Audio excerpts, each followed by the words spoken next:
অনেকদিন পর আমি এরকম প্রাণ খুলে আসলাম। Thank you. আপনাকেও থ্যাংক ইউ। তবে আমি এখনো সুইসাইড করতে চাই না। আর এই যে আজকে বাঁচিয়ে দিলেন না, এটার জন্য কি আপনি দায়ী? হ্যাঁ, আপনি দায়ী।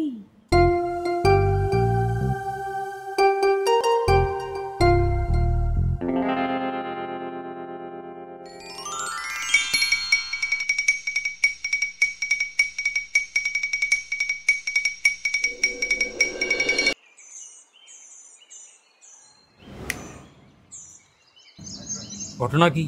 মেয়েটা কে? মেয়ে? কোন মেয়ে? কোত্থেকে মেয়ে? কি বলছেন আপনি?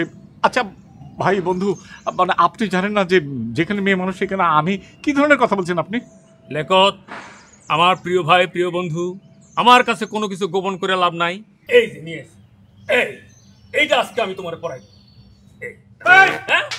শোনেন, একটা কাজ করুন, আপনি কিন্তু নিরাপদ দূরত্ব বজায় রাখবেন। না না না, আজকে নিরাপদ দূরত্ব থাকা যাবে না। শোনো ভাই আমার, এই আংটি ছাড়া তুমি কোনো মেয়ের সাথে কথা বলবা না। প্লিজ না। শোনো, আংটিতে শুধু ভাগ্য ফেরে না, আংটিতে মেয়েরাও ফেরে। এই আংটি না পরালে না তোমার কর্ম সফল হবে না। তুমি শুধু আমার একটিবার সুযোগ দাও। এখন আর কোনো নিরাপদ দূরত্বের সুযোগ নাই। ওদিকে যান। না না না, ওদিকে না। প্রিয় ভাই আমার, কি বলছেন এসব? আপনার শালিকার বিয়ে আমি ভাঙবো করতে? কি বলে এসব? কি বলছেন? যে আর এই জন্য আপনাদের বিরুদ্ধে আমি থানায় অভিযোগ করতে যেতেছি। নারী শিশু নির্যাতন দমনের মামলা করবো আপনার বিরুদ্ধে, আপনাদের বিরুদ্ধে। কে বলেছে আপনাকে এসব কথা? কে বলেছে? সেটা প্রমাণ লাগবে, সাক্ষী লাগবে। তো প্রমাণ তো রেশমা নিজের প্রমাণ। আর আমার শালিকে হইলে কি হবে? আমি তাকে বোনের মতো দেখি, ছোট বোনের মতো দেখি। কি ধরনের কথা বলেন? রেশমা বললো আর আমি দোষী হয়ে গেলাম? এটা একটা সাক্ষী লাগবে, প্রমাণ লাগবে, তারপরে সবকিছু। আপনি যদি পৃথিবীর সকল প্রেমিক প্রেমিকাদের নিয়ে স্টাডি করে দেখেন, দেখবেন সকল প্রেমিক প্রেমিকারাই এই অপরাধে অপরাধী। কি বলছেন আপনি এসব? গেস্টের সামনে উল্টো পাল্টা কথা বললে এখনই কিন্তু তোমার গায়ে হাত দেবে, বুঝছো? ইয়েস, শোনেন ভাই, আমি যেটা বলতেছিলাম সেটা হলো যে আমার যেটা মনে হচ্ছে স্যার, লিয়াকত রেশমাকে পছন্দ করে।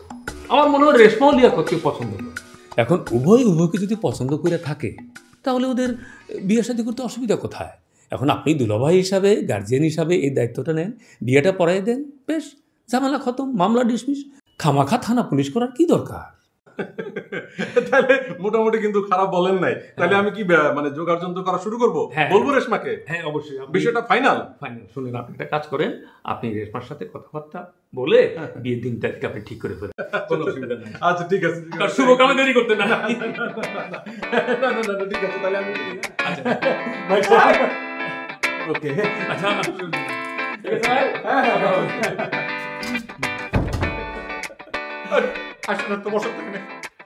আচ্ছা ভাই, আপনি কি করলেন? আমি কি করলাম মানে? কি করলেন বোঝেননি? আমাকে বিনা দোষে আপনি একদম দোষী বানিয়ে দিলেন যে। ও, তুমি কোনো দোষ করো নাই? না, কখনো করিনি তো। এই সত্যি করে কও তো, রেশমারে তোমার পছন্দ হয় নাই? এমনি একটু একটু তো ভালো লেগেছে। এটাই হলো সবচেয়ে বড় দোষ। পৃথিবীর সকল প্রেমিক প্রেমিকাদের এইটা একটা বড় দোষ।